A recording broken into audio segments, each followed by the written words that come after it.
পেশাগত দায়িত্ব পালন করতে গিয়ে সপরিবারে এবার আক্রান্ত হলেন এক আশাকর্মী। ঘটনা রাজধানী আগরতলার মাস্টারপাড়া এলাকায়। বিষয়টি পুলিশের দৃষ্টিতে নিয়ে যাওয়া হলেও অভিযুক্তের বিরুদ্ধে কোনো ধরনের ব্যবস্থা নেই। তাই পুলিশের বিরুদ্ধে একরাশ ক্ষোভ উগরে দিয়ে অভিযুক্তের বিরুদ্ধে প্রয়োজনীয় আইনি ব্যবস্থা নেওয়ার দাবিতে নিজের সহকর্মীদের সাথে নিয়ে পশ্চিম থানার সামনে বিক্ষোভ দেখালেন আক্রান্ত আশাকর্মী। পালস পোলিও সার্ভে করতে গিয়ে এলাকারই এক ব্যক্তির হাতে সপরিবারে শারীরিক ও মানসিকভাবে হেনস্থা হলেন এক মহিলা আশাকর্মী। ঘটনা বেশ কয়েকদিন অতিক্রান্ত হওয়া সত্ত্বেও অভিযুক্তের বিরুদ্ধে কোনো ধরনের ব্যবস্থা নেই। তাই বাধ্য হয়ে বিষয়টি সহকর্মীদের জানালে অভিযুক্তের বিরুদ্ধে প্রয়োজনীয় ব্যবস্থা নিতে আক্রান্ত কর্মীকে নিয়ে অন্যান্য আশাকর্মীরা বিক্ষোভে সামিল হলেন থানায়।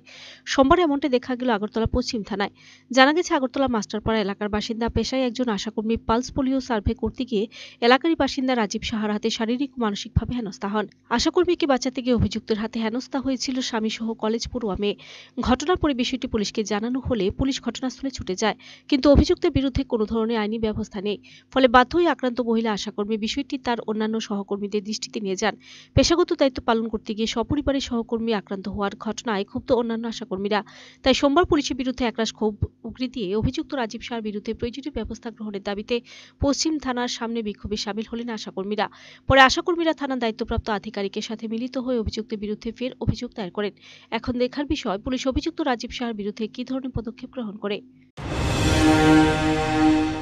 লোকগুলো আমাদের বাঁচায়, এইভাবে কি জানে আমাদের কি আপনারা জানি কি কমো আবার পরে কিছু। যে মারধর করছে তার নাম কি? তার নাম রাজীব সাহা। তারপরে যখন আমি থানাতে ফোন করলাম, তারপরে তাদের গাড়ি গেল, যাওয়ার পরে সব পরিষ্কার, একদম কেউ বাইরে এলো না। এরপরে স্যারের আমার জিজ্ঞাসা করলো কি হয়েছে ঘটনাটা, আমি স্যারের তালে কইলাম। হওয়ার পরে তারা বাড়িতে গেছে, তারা বাড়িতে কেউ বাইরো না।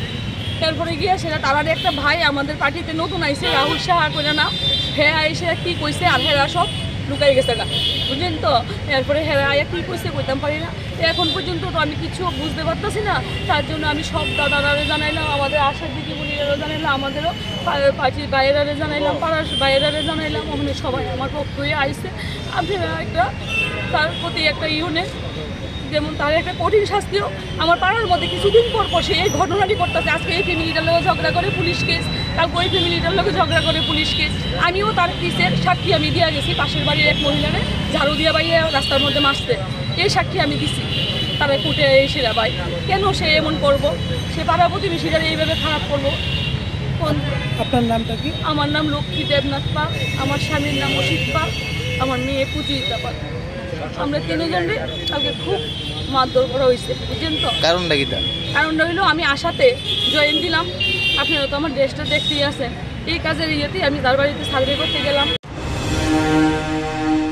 Video report search India channel.